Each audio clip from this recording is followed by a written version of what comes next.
हाँ भाई देखो, WTO के बारे में पढ़ लिया था अपन ने, है ना।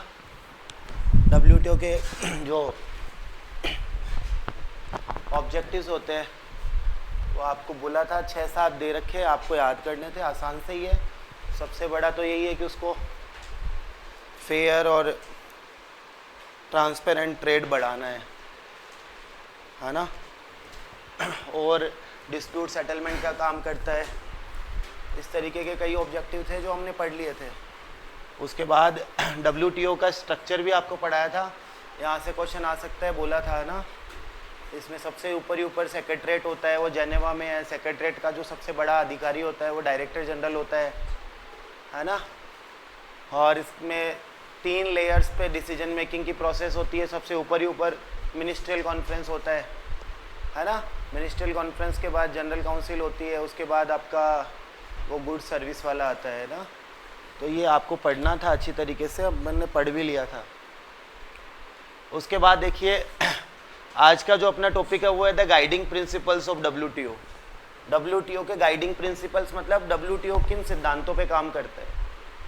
गाइडिंग प्रिंसिपल्स का ये मतलब है, जैसे कोई भी टीचर पढ़ा रहा है तो उसके कुछ बेसिक प्रिंसिपल्स होते हैं, है ना। या आपके पिताजी या आपके दादाजी के भी कुछ बेसिक प्रिंसिपल्स होंगे। और अभी आप जैसे धीरे धीरे बड़े हो रहे हो तो आप भी अपने प्रिंसिपल्स डेवलप कर रहे हो। प्रिंसिपल्स का मतलब है कि लाइफ को जीने का या किसी भी काम को करने का एक तरीका होता है। तो वैसे ही WTO जो है उसके कुछ प्रिंसिपल्स है, वो इनके आधार पे ही काम करेगा, है ना। जैसे आप लोग जैसे झूठ बोलते होंगे थोड़ा बहुत, है ना, लेकिन सबका एक लिमिट होता है झूठ बोलने का। कोई थोड़ा सा बोल के फिर सोचता है यार इससे ज़्यादा तो नहीं बोला जाएगा, कोई थोड़ा और आगे चला जाता, कोई थोड़ा और आगे चला जाता, और कोई जाते ही जाता है ना। तो सबके अपने अपने प्रिंसिपल्स है, ठीक है। तो वैसे ही WTO की भी प्रिंसिपल्स है कि भाई ऑर्गेनाइजेशन जो चलेगा या हम जो व्यापार के नियम बनाएंगे वो किस आधार पे बनाएंगे, ये WTO के प्रिंसिपल्स है। और यहाँ से भी क्वेश्चन आता है भैया ना।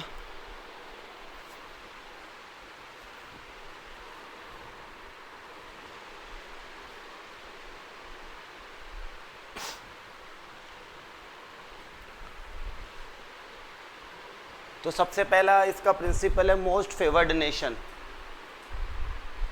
और उसमें भी है ना प्रिंसिपल्स में सबसे है ट्रेड विदाउट डिस्क्रिमिनेशन। उसको आप अंडरलाइन करो, देखो लिखा हुआ ना, वो मोस्ट फेवर्ड नेशन के जस्ट ऊपर लिखा हुआ है ट्रेड विदाउट डिस्क्रिमिनेशन, बिना किसी भेदभाव के व्यापार होना चाहिए। तो WTO चाहता है कि जैसे इंडिया है वो सब देशों को लगभग इक्वल माने, डिस्क्रिमिनेट नहीं करे।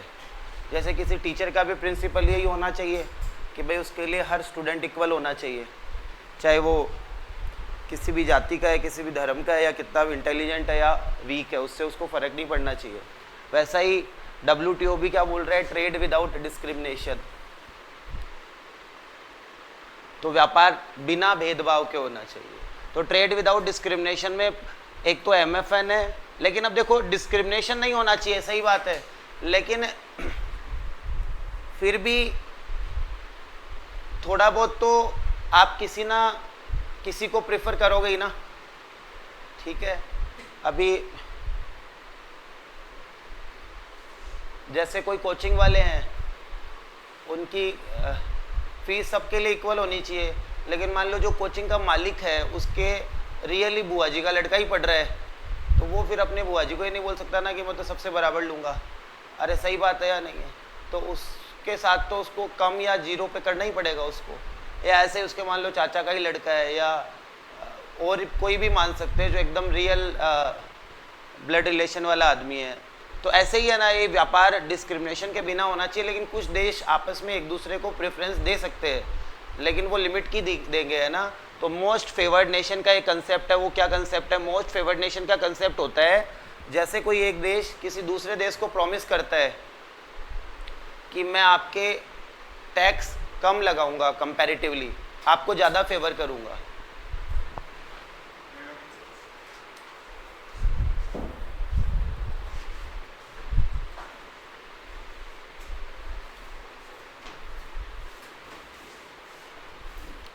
ठीक है, देखो मोस्ट फेवर्ड नेशन का मतलब हो गया कि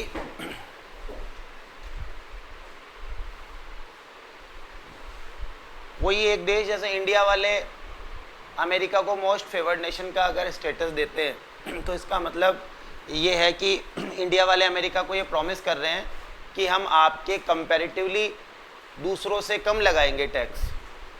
मोस्ट फेवर्ड नाम से ही पता लग रहा है। तो मोस्ट फेवर्ड नेशन जो होता है वो एक देश दूसरे देश को ये स्टेटस देता है। जैसे हमने अगर न्यूजीलैंड को ये स्टेटस दे दिया MFN का, मोस्ट फेवर्ड नेशन का, इसका मतलब हम न्यूजीलैंड को ये प्रॉमिस कर रहे हैं कि हम आपके दूसरों से ज़्यादा तो नहीं लगाएंगे, हाँ दूसरों के इक्वल भले ही लगा सकते हैं लेकिन दूसरों से ज़्यादा नहीं लगाएंगे। ठीक है, ऐसा होता है मोस्ट फेवर्ड नेशन का मतलब। अब देखिए भाई मोस्ट फेवर्ड नेशन में क्या बोल रहा है, ट्रीटिंग अदर पीपल इक्वली। हालांकि इक्वल ट्रीट करना है लेकिन फिर उसमें देखो मोस्ट फेवर्ड नेशन में क्या है, under the WTO agreement countries can not normally discriminate. तो नॉर्मली आप डिस्क्रिमिनेट नहीं कर सकते हो, नॉर्मली डिस्क्रिमिनेट नहीं कर सकते हो। लेकिन फिर भी जैसे मैंने अभी एग्जांपल दिया कि आपकी बुआ का ही लड़का पढ़ रहा है तो फिर थोड़ा बहुत तो आपको उसको प्रायोरिटी देनी पड़ेगी। फिर है grant someone a special favour such a lower custom duty rate for one of their product and you have to do the same for all other WTO members. तो ये बोल रहा है अगर आपने एक देश को कम में दिया या एक देश के कम रेट लगाई तो बाकियों के भी आपको कम लगानी पड़ेगी। फिर आगे देखिए, this principle is known as most favoured nation treatment. तो इस प्रिंसिपल को क्या बोला जाता है, मोस्ट फेवर्ड नेशन। आगे देखिए, it is so important that it is the first article of the GATT which governs trade in goods. MFN is only a priority in general agreement on trade in services, article 2 and agreement of trade related aspects TRIPS। ये आपसे कोई नहीं पूछेगा।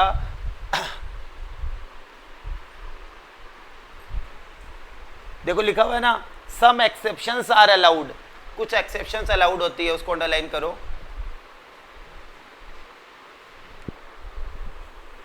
भाई देखो ये है, मान लो WTO में 150 देश है तो MFN का ये है कि अगर आपने एक देश को छूट दी ना तो नॉर्मली तो आपको सबको देनी पड़ेगी, सबको बराबर रखना पड़ेगा।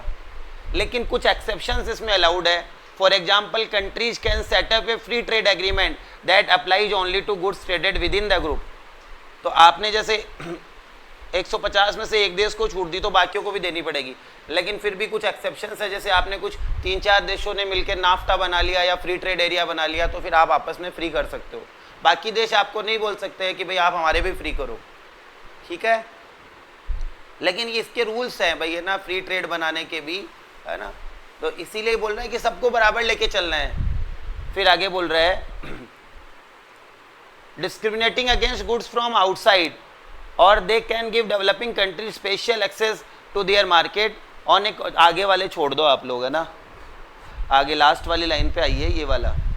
In general MFN means that entry time every time a country lowers a trade barrier or opens up a market it has to do so far the same goods or services for all its trading partners whether rich or poor, weak or strong। इसको आप underline करेंगे। ये होता है MFN का मतलब, most favoured nation का मतलब कि भाई अगर आपने किसी एक देश के लिए लो करे ना आपके टैक्स रेट, टैरिफ रेट या छूट दी उसको, तो बाकियों को भी आपको कम करना पड़ेगा। तो ये MFN किसको दिखाता है, ट्रेड विदाउट डिस्क्रिमिनेशन को ही तो दिखा रहा है। अरे अगर आप MFN का मतलब क्या हुआ, मोस्ट फेवर्ड नेशन का ये मतलब है कि अगर आपने किसी एक देश को कम किया ना तो आपको बाकियों को भी कम करना पड़ेगा। इसका मतलब आप डिस्क्रिमिनेशन नहीं कर सकते। तो MFN वाला प्रिंसिपल बोल दूं चाहे ट्रेड विदाउट डिस्क्रिमिनेशन बोल दूं, लगभग बात एक ही है। तो आप ये लिख सकते हो ऊपर कि ट्रेड विदाउट डिस्क्रिमिनेशन और MFN प्रिंसिपल एक ही बात है ना। लेकिन फिर भी कुछ एक्सेप्शंस अलाउड है। जैसे मैंने तुम्हें बोला कि कोई खास ही एकदम खास ही पार्टनर है आपका, एकदम खास देश है, तो उसको आप फ्री भी कर सकते हो। तो लेकिन वो एक्सेप्शन अलाउड रूल्स और रेगुलेशंस के अकॉर्डिंग है, अपनी मर्जी से नहीं है। तो ये होता है MFN। फिर है नेशनल ट्रीटमेंट, ये भी बहुत इंपॉर्टेंट है। नेशनल ट्रीटमेंट का मैं बता दूं क्या होता है। नेशनल ट्रीटमेंट का मतलब ये है कि जैसे अमेरिका से कोई माल इंडिया में आया तो इंडिया ने क्या क्या इंपोर्ट किया, अमेरिका ने एक्सपोर्ट किया। अब बताओ इंडिया में इंडियन गवर्नमेंट की चलेगी या अमेरिका वालों की चलेगी, इंडियन गवर्नमेंट की। अब इंडिया वाले हैं ना, उस माल को बिकने नहीं दे, है ना। मोदी जी ऐसे रूल बना दे कि उनको स्टोर मतलब है ना रिटेल्स नहीं मिले या नहीं बिक पाए, तो ऐसा नहीं कर सकते मोदी जी। नेशनल ट्रीटमेंट का प्रिंसिपल WTO में ये बोला जाता है कि अगर किसी भी देश का माल आपके देश में आ गया ना, तो फिर आपके देश का जो डोमेस्टिक प्रोडक्ट और उस देश का प्रोडक्ट वो इक्वल ट्रीट होने चाहिए। जैसे ही आपकी बाउंड्री में आ गया तो वो चाइना का माल भी है ना, तो वो जैसे इंडिया के माल को आप रिटेलिंग करवा रहे हो, बिकवा रहे हो, या उसकी एडवर्टाइजिंग करवा रहे हो, या उसको ईजिली आप स्टोर्स अवेलेबल करा रहे हो, आपको उसको भी नेशनल ट्रीटमेंट देना पड़ेगा। इसी से तो व्यापार बढ़ेगा। अरे इसी से तो व्यापार, क्योंकि WTO का मेन प्रिंसिपल ही क्या है, व्यापार को बढ़ाना। तो फॉरेन का माल जैसे ही आपकी देश की बाउंड्री में आ गया तो वो फिर उसको आपको फॉरेन की तरह ट्रीट नहीं करना है। कैसे ट्रीट करना है? नेशनल की तरह ट्रीट करना है। ये WTO बोलता है। WTO पहले स्टेटस में क्या बोलता है? ट्रेड विदाउट डिस्क्रिमिनेशन, जिसमें MFN के बारे में बताया गया है कि आपको किसी ट्रेड हर देश के साथ बिना डिस्क्रिमिनेशन से व्यापार करना है, चाहे वो अमीर है, चाहे गरीब है, चाहे कैसा भी देश है। और दूसरा प्रिंसिपल है नेशनल ट्रीटमेंट, वो ऐसे ही लिखेगा, देखो जो मैं बोल रहा हूँ, क्या बोल रहा है? Treating foreigners and locals equally important and locally produce goods should be treated equally at least after the foreign goods good have entered the market. तो आपके देश में आ गई तो अंडरलाइन कर लेंगे, यही होता है नेशनल ट्रीटमेंट का प्रिंसिपल ऑफ नेशनल ट्रीटमेंट। पहले वाला कौन सा था? Principle of most favoured nation. Most favoured nation वाला किसको इंडिकेट करता है? बिना भेदभाव के व्यापार को इंडिकेट करता है कि आपने अगर एक देश को छूट दी है तो आपको बाकी देशों को भी छूट देनी पड़ेगी। हाँ, उसके कुछ एक्सेप्शंस है। MFN वाले प्रिंसिपल के कुछ अपवाद हैं, जैसे आपने फ्री ट्रेड एरिया बना लिया, जैसे ये नाफ्टा है, EU है, ये सब उसके एक्सेप्शंस ही हैं। तो ये नेशनल ट्रीटमेंट हो गया, है ना। फिर आगे देखिए, the same should apply for foreign and domestic services, चाहे गुड्स हो चाहे सर्विसेज हो, सब पे अप्लाई होंगे ये rules. And to foreign and local trademark, copyright and patents, तो हर चीज़ पे होंगे, एक चीज़ की बात नहीं है। The principle of national treatment giving other same treatment as one's own nations is also found in all the 3 main WTO agreement. तो ये बोल रहा है कि हर गेट्स में, ट्रिप्स में, गेट में, तो आप इस पूरे पैरा को अंडरलाइन कर लेंगे, बस इतना ही है।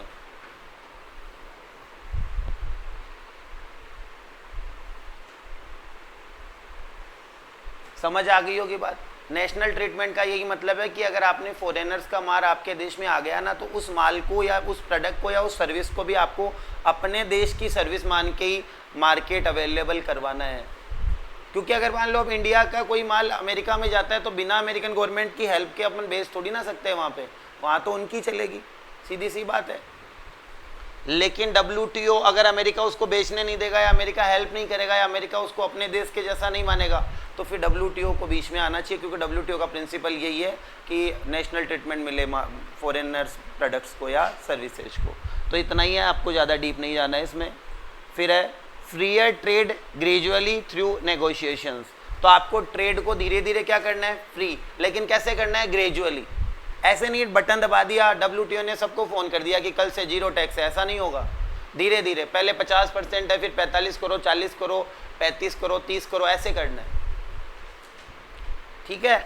और ये हम सब जानते हैं कि डेवलपिंग कंट्रीज या जो लेस डेवलप्ड कंट्रीज है, जो गरीब देश है या जो अभी इतने डेवलप्ड कंट्रीज नहीं है, उनको थोड़ा टाइम ज़्यादा देगा WTO, और जो डेवलप्ड कंट्री है उनको टाइम कम देगा। सीधी सी बात है यार। जैसे भाई सिंपल सी बात है, अगर अपन देखते हैं कि मान लो कोई भी कैंडिडेट उस फिजिकली वो चैलेंज्ड है, तो एग्जाम में भी उसको थोड़ा टाइम ज़्यादा दिया जाता है, और अगर फिजिकली फिट है तो कंपैरेटिवली कम दिया जाता है। तो इसको हम डिस्क्रिमिनेशन करना नहीं बोलते हैं, इसको हम इक्वलिटी लेकर आना बोलते हैं। ये ध्यान रखना आप लोग, है ना, कि भाई कोई बंदा एकदम फिजिकली फिट है, उसको भी आपने एग्जाम लिखने के लिए 2 घंटे दिए, और किसी के आइज में बड़ी प्रॉब्लम है ना, छोटी मोटी नहीं, कोई अच्छी सी प्रॉब्लम है, उसको भी आप 2 घंटे ही दे रहे हो, तो ये डिस्क्रिमिनेशन है, ये इक्वलिटी नहीं है। तो आप उसको थोड़ा तो एडवांस, मतलब थोड़ा तो ज़्यादा टाइम दोगे या नहीं दोगे, तो ये बात है। तो ऐसे ही इधर क्या है कि आपको ट्रेड को फ्री करवा रहा है WTO, लेकिन डेवलपिंग कंट्रीज को और गरीब देशों को, जिनको हम LDC बोलते हैं, लेस डेवलप्ड कंट्री, उनको तो धीरे धीरे करवा रहा है, टाइम थोड़ा ज़्यादा बोल रहा है कि हाँ भाई, इंडिया को बोल दिया कि तेरे को 20 साल में करना है, मान लो लगभग, तो अमेरिका को 20 साल बोलेगा या कम बोलेगा? कम बोलेगा, ठीक है ना, तभी तो इक्वलिटी आएगी, नहीं तो कैसे आएगी। लेकिन ये ग्रेजुअली वर्ड को आप अंडरलाइन कर लेंगे। एकदम से आप है ना फ्री ट्रेड नहीं कर सकते, आप धीरे धीरे रेट्स कम करोगे फिर वो फ्री हो पाएगा। Lowering trade barrier is one of the most obvious means of encouraging trade. The barrier concerned include custom duties or tariff and measures and import bans and quotas. तो barriers में ये सब आते हैं। देखो क्या होता है, ट्रेड बैरियर्स जो होते हैं ना, मतलब ट्रेड में रुकावट, एक तो टैक्स और एक कोटा, ये ट्रेड बैरियर होते हैं। टैक्स मतलब आपने किसी प्रोडक्ट पे टैक्स लगा दिया, टैरिफ लगा दिया, और एक कोटा का मतलब क्वांटिटेटिव रिस्ट्रिक्शन। लिख लेना आप, कोटा वर्ड का क्या मतलब होता है, क्वांटिटेटिव रिस्ट्रिक्शन। क्वांटिटेटिव रिस्ट्रिक्शंस को बोलते हैं कोटा।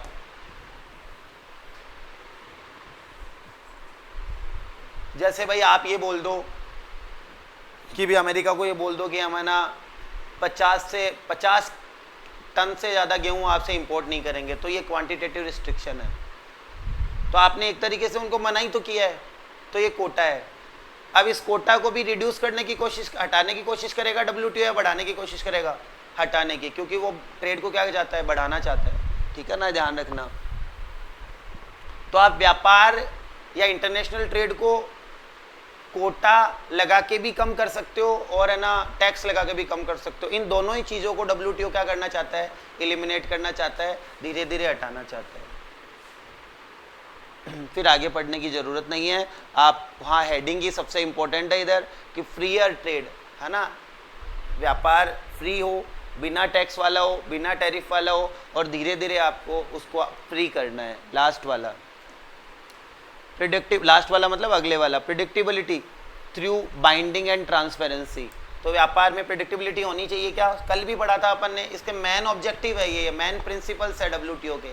प्रिडिक्टिबिलिटी का मतलब क्या हो गया कि भाई अगर आपने किसी दूसरे देश में पैसा लगाया या प्रोडक्ट भेजा है, तो वो प्रिडिक्टेबल होना चाहिए मार्केट। ऐसे नहीं भाई मैंने मान लो अमेरिका में 500 करोड़ रुपए लगा दिए, मान लो अंबानी ने लगा दिए, या किसी भी बड़े इंडस्ट्रियलिस्ट ने लगा दिए, या आप लोगों ने लगा दिए, तो अब आपने आज के हिसाब से लगाए, अब कल वो अमेरिका वाला राष्ट्रपति बोल दे कि ना अब हम रूल बदल देंगे, तो आपके कितना बड़ा नुकसान हो रहा है। तो वो ऐसे भी नहीं बदल सकता।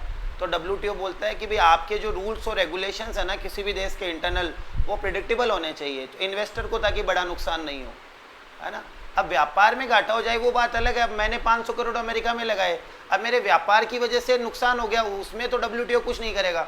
लेकिन अमेरिकन गवर्नमेंट मेरे को ना बेमतलब में परेशान करे, कल तो रूल दूसरे बता रही थी और 3 दिन बाद बदल दे, तो फिर WTO बीच में आएगा।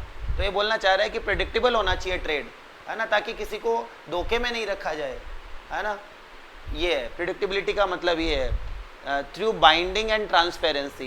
Sometimes promising not to raise the trade barrier can be important as lowering one, because your promise word को underline करेंगे, gives businesses a clear view for their future opportunities.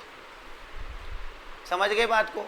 तो अमेरिका बोल दे आपको 10 साल तक आपके 2% ही टैक्स लगेगा, तो ये प्रिडिक्टेबिलिटी हो गई यहाँ पे। तो अब आपका जो इन्वेस्टर है, आपका जो व्यापारी है, वो निश्चिंत है कि 10 साल कोई टेंशन नहीं है। लेकिन अमेरिका आपको ये बोले कि आज तो 5% टैक्स है, और वो पहले तो आपको बोल दे कि 5 रहेगा, फिर 3 दिन बाद में बोल दे नहीं अब तो 50 हो जाएगा। तो अब आपने इतना माल तैयार कर लिया, इतना आपने इन्वेस्टमेंट कर दिया, तो आपके कितना बड़ा नुकसान होगा। तो ये बोलना चाह रहा है व्यापार जो है वो प्रेडिक्टेबल होना चाहिए, है ना, ये इंपॉर्टेंट है। तो इस लाइन को पढ़ लेना, आगे वाली लाइन्स पढ़ने की जरूरत नहीं है ना।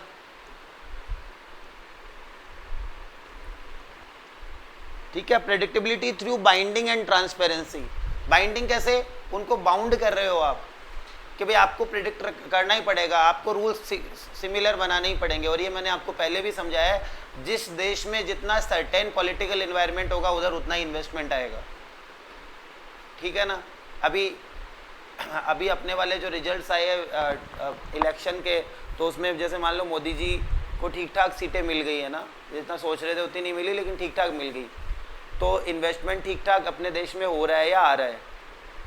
लेकिन अगर यही सीट्स और कम आती तो इन्वेस्टमेंट बिल्कुल नहीं आता, क्योंकि जो भी फॉरेनर्स है उनको ये लगता है कि यहाँ सरकार कभी भी बदल सकती है। अब सरकार बदलेगी तो भाई जिसने पहले रूल बनाए अब नए वाले नए बनाएंगे। आप देखते हो पहले भाई बीजेपी गवर्नमेंट आती है तो वो नाम वाम बदलते हैं या ऐसे मतलब अपने लोगों का या जो भी उनके आदर्श है उनके नाम रखते हैं, और कांग्रेस गवर्नमेंट आते ही वो इंदिरा गांधी का नाम रखती है, राजीव गांधी का नाम रखती है। देखते हैं आप, एक वो 8 रुपये में खाना खिलाते हैं, 5 में खाना खिलाते हैं, उसकी इतनी लड़ाई चलती है। पहले वसुंधरा थी तो उसने अन्नपूर्णा रसोई नाम रख रखा था, फिर है ना गहलोत आया तो उसने क्या बोलते हैं इंदिरा गांधी रसोई नाम रख दिया, है ना। अब वो वापस आए हैं तो उन्होंने वापस नाम बदल दिया है। तो गवर्नमेंट आएगी तो रूल्स तो बदलेंगे ही ना। तो वो जो इन्वेस्टर्स है बेचारे, उनको तो लगेगा कि कहीं फालतू में ये हार गए तो अपने तो वादे धरे के धरे रह जाएंगे, इसीलिए, है ना। और चाइना में बोला आपको, चाइना में इन्वेस्टमेंट होने का यही रीजन है क्योंकि चाइना में सिंगल पार्टी है, वहाँ पे डेमोक्रेसी नहीं है, वहाँ पे एक ही पार्टी की गवर्नमेंट है और वही रहेगी। तो अगर वहाँ पे जैसे राष्ट्रपति ने या वहाँ का जो टॉप लीडर है उसने प्रॉमिस कर दिया तो वो रहेगा, 10 साल तक रहेगा। तो इन्वेस्टर को क्या चाहिए, यही चाहिए। उसको ये थोड़ी मतलब है चाइना अच्छा देश है या बुरा देश है या क्या है क्या नहीं है। जो बिजनेसमैन है उसको अपने बिजनेस से मतलब है, उसको क्या मतलब है डेमोक्रेसी है या नहीं है, फलाना या नहीं है, ह्यूमन राइट्स है या नहीं है, उसको क्या मतलब है, उसको दाम कमाने से मतलब है। भाई आप अगर अमेरिका में पैसा लगा रहे हो तो आपको तो व्यापार करना है, आपको क्या मतलब है अमेरिका कैसा देश है, वो हिंदुओं के साथ कैसा करता है, मुस्लिम के साथ कैसा करता है। तो ये बात है। तो प्रेडिक्टेबिलिटी रहनी चाहिए अकॉर्डिंग टू WTO, ताकि व्यापार में स्टेबिलिटी आए, इन्वेस्टर्स का पैसा डूबे नहीं। समझ आ गई होगी बात। आगे देखिए, तो इसको, इस लाइन को भी अंडरलाइन कर लेंगे जो आपको पढ़ा चुका हूं मैं। The system tries to improve predictability and stability in other ways as well. तो हर तरीके से प्रेडिक्टेबिलिटी और स्टेबिलिटी को हम इम्प्रूव करने की कोशिश करते हैं। अगली बात, आगे वाले लाइन्स आप मत पढ़ियो, चाहिए छोड़ देना। और ट्रांसपेरेंसी वर्ड को अंडरलाइन अपन ऊपर कर ही चुके हैं। ट्रांसपेरेंट का मतलब, ट्रांसपेरेंसी का मतलब है भाई रूल्स और रेगुलेशंस क्लियर होने चाहिए। ट्रांसपेरेंसी का मतलब अचानक से चीटिंग नहीं हो जानी चाहिए किसी के साथ। जैसे आपका एग्जाम लगे, अब जैसे तुम CA फाउंडेशन का एग्जाम दो, कुछ सेंटर्स में तो है ना एकदम स्ट्रिक्ट रहे और कुछ सेंटर्स में मान लो चीटिंग हो जाए, तो वो ट्रांसपेरेंसी नहीं है। समझ रहे बात को। तो ट्रांसपेरेंसी का मतलब है पेपर फेयर तरीके से होना चाहिए हर जगह पे, तभी जाके प्रॉपर रिजल्ट्स आ पाएंगे।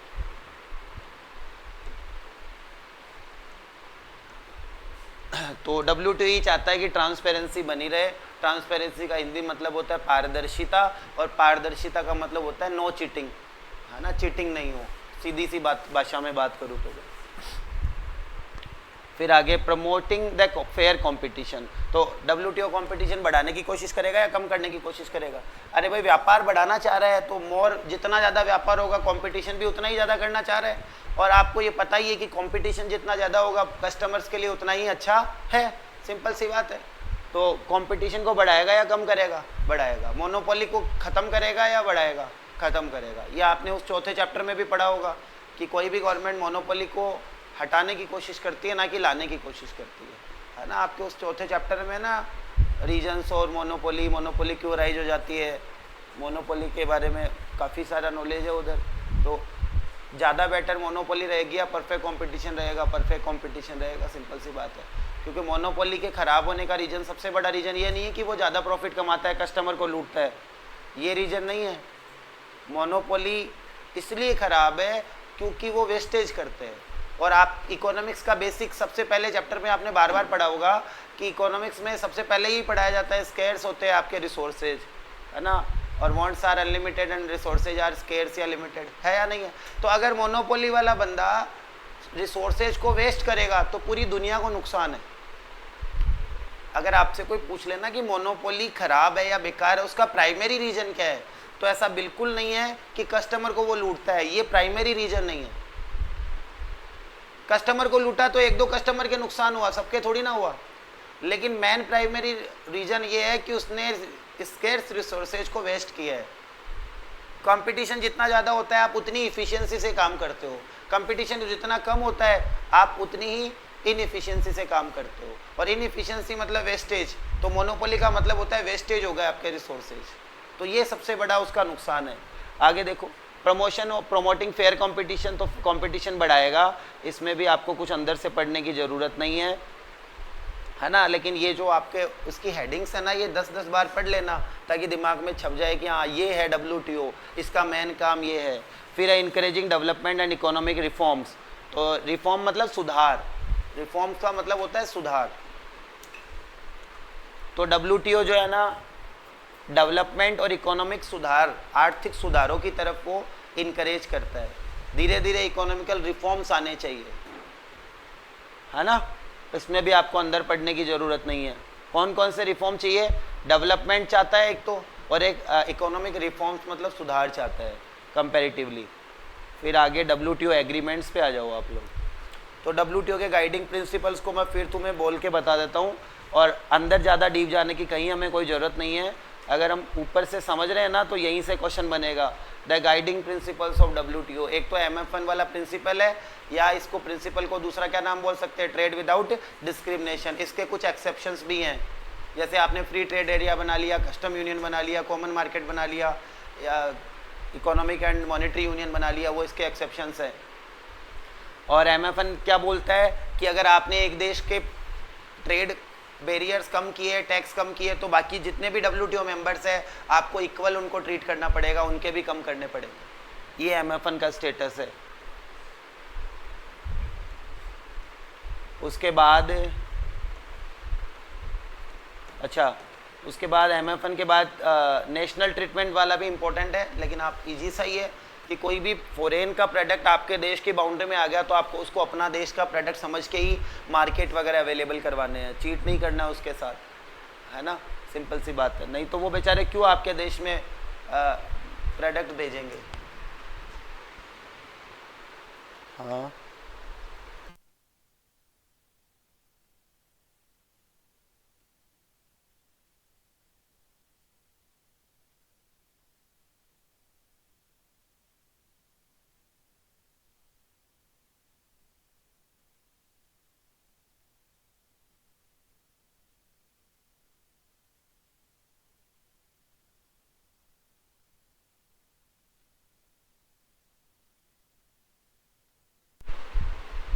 हाँ, नेशनल ट्रीटमेंट समझ में आ गया होगा आपको क्या होता है। और freer trade gradually through negotiations, तो ग्रेजुअली वर्ड का भी अपना एक इम्पोर्टेंस है। धीरे धीरे आपको व्यापार को फ्री करना है, एकदम से नहीं हो पाएगा, क्योंकि डेवलपिंग कंट्रीज को और LDCs को, गरीब देशों को टाइम लगेगा, समझ गए।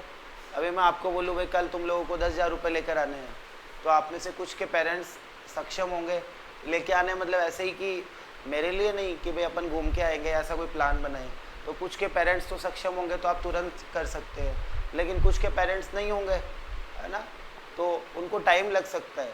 तो आपको टाइम देना पड़ेगा। आप ऐसे नहीं बोल सकते कि कल की कल ही ये काम करो, फ्री कर दो सारा ट्रेड। तो जो देश अभी पीछे हैं तो उनको आपको टाइम देना पड़ेगा, इसीलिए वहाँ पे ग्रेजुअली वर्ड आया है। प्रिडिक्टेबिलिटी मैंने बता ही दिया आपको, ट्रांसपेरेंसी से ही प्रिडिक्टेबिलिटी आएगी। आपको रूल्स और रेगुलेशंस अचानक से बदलने नहीं है। व्यापार प्रिडिक्टेबल होगा तभी जाके इन्वेस्टमेंट होगा, और उसके बाद फेयर कंपटीशन को आपको प्रमोट करना है, ठीक है। बस आप पॉइंट पढ़ना, ज़्यादा डीप मत जाना। और इकोनॉमिक और डेवलपमेंट ऑफ इकोनॉमिक रिफॉर्म्स को आप इनकरेज करेंगे। उसके बाद WTO के एग्रीमेंट्स, तो WTO जो बना उसमें कुछ एग्रीमेंट्स हुए हैं, उसके बारे में देखिए, उसको पढ़ते हैं, अंडरलाइन करेंगे। The WTO agreements cover goods, services and intellectual property and permitted exceptions. Underline कर लेंगे। गुड्स को भी करते हैं, सर्विसेज को भी करते हैं, इंटेलेक्चुअल प्रॉपर्टी को करते हैं, और कुछ एक्सेप्शंस भी अपने साथ में लेके चलते हैं। मैंने बोला आपको एक्सेप्शंस को परमिट करते हैं कुछ जगह पे, समझ में आ गई बात। अब जैसे मान लो मेरे ऊपर कोई बैठा है ऊपर, वो WTO ही है, वो मैं एज ए टीचर वो मेरे को क्या बोलेगा कि भैया तू है ना सबके साथ इक्वल रहेगा, चाहे किसी भी जाति का है, किसी भी धर्म का है ना, चाहे बच्चा हाइट बहुत ज़्यादा है, चाहे शॉर्ट है, मतलब हर बच्चे को एक जैसा रखना है। तो ये बोलेगा वो, मान लो ऊपर WTO बैठा है, और फीस भी सबसे इक्वल लेगा तू, है ना, ऐसा मेरे को बोला उसने। लेकिन अब मैं बोलूँ कि भाई मेरा रियली सिस्टर का ही लड़का आ गया, तो वो मैं उसको पूछूंगा कि बता, तो वो बोलेगा ठीक है, एक्सेप्शन देगा या नहीं देगा। तो वैसा ही खेल है, तो MFN में भी ऐसा ही है, ठीक है। उसके बाद देखिए, these agreement are often called the WTO trade rules and WTO is often described as rule based। तो rules based होता है WTO, नियमों पे चलता है, a system based on rules। the rules are actually agreements that the government negotiated। Underline करेंगे इस चारों लाइनों को। तो WTO को रूल बेस्ड माना जाता है, अपनी मन मर्जी से नहीं चलता है। और ये रूल्स कैसे बनते हैं? एग्रीमेंट्स के थ्रू बनते हैं। और एग्रीमेंट कौन करता है? ये जो देश है, जो WTO में, ये आपस में बातचीत करके, नेगोशिएटेड का मतलब बातचीत करके, वार्तालाप करके, आपस में नोक झोंक करके, आपस में एक दूसरे की सुना के फिर ये एग्रीमेंट्स बनते हैं। समझ आ गई होगी बात। अब WTO के एग्रीमेंट्स देखिए क्या है, ढेर सारे हैं, वैसे तो कोई लिमिट नहीं है ना, बहुत सारे हैं, अपने आप में एक बुक बनाई जा सकती है WTO एग्रीमेंट्स पे। लेकिन ये आपको कोई ऐसे मोटे मोटे 2, 5, 10 जो भी देखते हैं क्या क्या बोल रहे हैं। Following are the important agreement under WTO since a thorough discussion on the features of each agreement is beyond the scope of this unit। तो हर एग्रीमेंट के बारे में पढ़ाई करना या बहुत ज़्यादा पढ़ना इस यूनिट के स्कोप से बाहर है, क्योंकि वो बहुत बड़े एग्रीमेंट्स हैं। Only a major provisions are given below. तो आपको जो मोटे मोटे प्रोविजंस है वो दे रखे हैं, है ना। तो इन्होंने कितने दे रखे हैं भैया, देख लो आप, है ना, बहुत सारे हैं।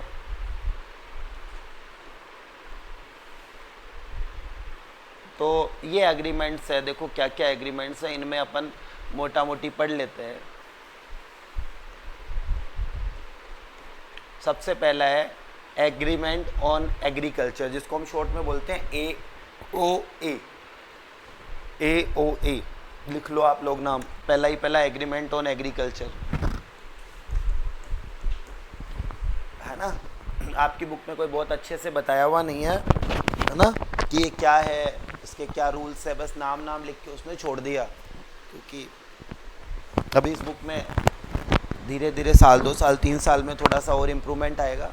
आपके पहले CA के मॉड्यूल्स होते थे ना, वो बहुत गंदे टाइप में होते थे, मतलब हर कुछ ही जो 2 पेज पहले दे दिया, फिर 3-4 पेज हर कुछ ही दे रहा है, फिर वो 2 पेज दे रहा है। लेकिन अब आपके मॉड्यूल्स बहुत बेटर हो गए हैं ना। लेकिन ये वाला जो इकोनॉमिक्स का सेक्शन है इन्होंने अभी जोड़ा है, इसलिए इस लास्ट वाले इकोनॉमिक्स सेक्शन में इनको भी मॉड्यूल में और सुधार करेंगे। लेकिन तब तक तो आप पास हो जाओगे। तो यहाँ पे इन्होंने ये जो दिया है ना, तो हमें तो सिर्फ नाम पढ़ पुढ़ा के काम निकालना है, बाकी प्रॉपर अच्छे से नहीं दिया हुआ है ये एग्रीमेंट्स के बारे में। चाहे इनको क्या करना चाहिए था, ये चाहे 5 ही दे देते, लेकिन प्रॉपर देना चाहिए था, है ना। इन्होंने ऐसे ही उठा के, कोई बड़ी बुक होगी या जहाँ से इन्होंने कंटेंट उठाया है वहाँ से बीच बीच में लाइनें उठाई है। तो देखिए सबसे पहला एग्रीमेंट है AOA, agreement on agriculture. Aim set to get discipline and improving agricultural trade. तो इजी सा बात है, तो एग्रीकल्चरल ट्रेड को इम्प्रूव करने पे ध्यान देता है। कौन सा? AOA। और हमने ये बात करी भी थी पहले कि WTO एग्रीकल्चर को अच्छे से हैंडल कर रहा है, जो कि गेट नहीं कर रहा था, ठीक है। तो it include specific and binding commitment made by WTO member government in 3 areas. तो कौन कौन से 3 एरियाज पे समझौते हुए हैं? एक तो मार्केट एक्सेस, एक डोमेस्टिक सपोर्ट और एक एक्सपोर्ट सब्सिडी। इनको याद करेंगे आप। और एग्रीकल्चर पे जो डील हुई है ना, वो सबसे ज़्यादा आपस में लड़ाई वड़ाई हुई है इस मामले में। आपने वहाँ पहले भी पढ़ा है कि ये जो उरुग्वे राउंड इतना लंबा चला गया, क्यों चला गया? क्योंकि एग्रीकल्चर पे सहमति नहीं बन पाई थी। पढ़ा था ना अपन ने वहाँ पे लाइन कि उरुग्वे राउंड जाना तो चाहिए था, केवल 4 साल में 86 से 90 तक शेड्यूल हुआ था, लेकिन वो 93-94 तक चला गया। वहाँ पे साफ साफ लाइन को मैंने अंडरलाइन करवाया है, क्योंकि वो एग्रीकल्चर पे एक दूसरे से एग्री नहीं हो पाए थे। अब ये एग्रीकल्चर वाले में मामले में इतनी लड़ाई क्या है? ये लड़ाई ऐसे है भाई कि जैसे अमेरिकन फार्मर्स हैं, वो पैसे वाले हैं, अमेरिका के पास कैपिटल है, तो अमेरिकन गवर्नमेंट उनको क्या देगी? सब्सिडी देगी। अरे क्या देगी? सब्सिडी। सब्सिडी का मतलब उन्होंने लाख रुपए उनके अगर कॉस्ट आई है तो 40,000 रुपये तो अमेरिका वाले उनको फ्री में ही दे देंगे। तो उनकी कॉस्ट कितनी पड़ी? 60,000। अब उनकी कॉस्ट मान लो 60,000 पड़ी, तो वो इंडियन मार्केट में सस्ता बेच पाएंगे अपना गेहूं या महंगा बेच पाएंगे? सस्ता। अब उन्होंने ज़रूरत से ज़्यादा सब्सिडी दे दी उन लोगों को, अमेरिकन फार्मर्स को, अमेरिका वालों ने। अब वो हमारे देश में अगर प्रोडक्ट्स को बेचेंगे, गेहूं को बेचेंगे, तो वो सस्ता बेच पाएंगे। सही बात है, क्योंकि उनके कॉस्ट ही कम आई है।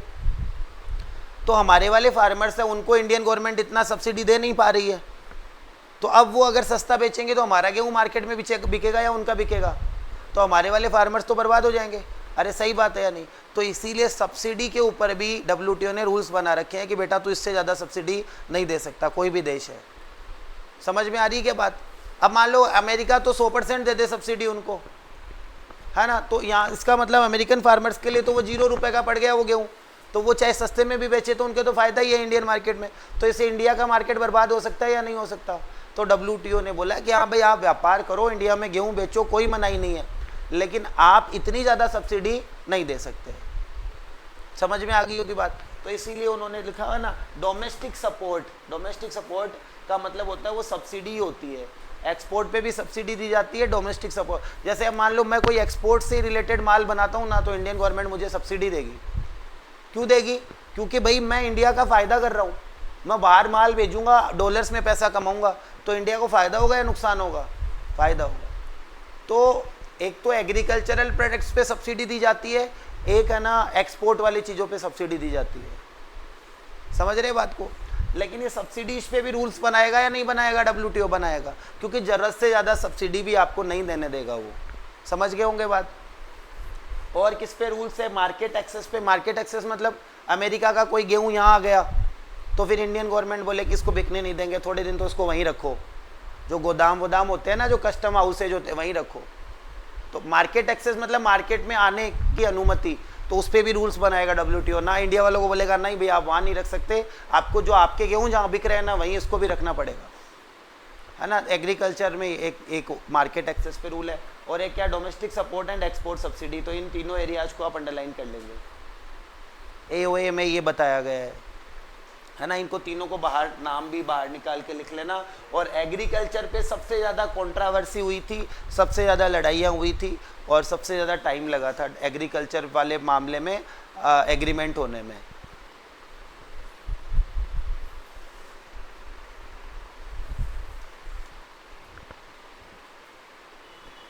ठीक है, उसके बाद और भी है तो वो अपन बाद में ही पढ़ पाएंगे। आप पीछे वाले जो क्वेश्चंस तुमसे हो जाएं वो कर लेना। क्या बोल रहा है? Which of the following culminate the establishment of the WTO organisation? कौन सा आएगा? Uruguay round. उरुग्वे राउंड वैसे गेट से रिलेटेड है, बस उसमें ये डिसीजन लिया गया था कि WTO बनाएंगे। उरुग्वे राउंड हुआ कब था वो बता ही दिया आप लोगों को। Choose the correct. तो आपसे जितने नेशनल ट्रीटमेंट वाला देख लो, तीसरा question. The national treatment principle stands for the procedures within the WTO for resolving disagreement about the policy among countries. ऐसा तो नहीं लग रहा। The principle that imported products are to be treated no worse in the domestic market than local ones. ये सही है। Know verse का मतलब उसके जैसे ही ट्रीट करे जाएंगे। एक बार पढ़ लेंगे, समझ आ गई क्या? अरे नेशनल का मतलब डोमेस्टिक मार्केट में फॉरेन प्रोडक्ट वैसे ही ट्रीट होंगे, इक्वली ट्रीट होंगे, ऐसा ही आना चाहिए।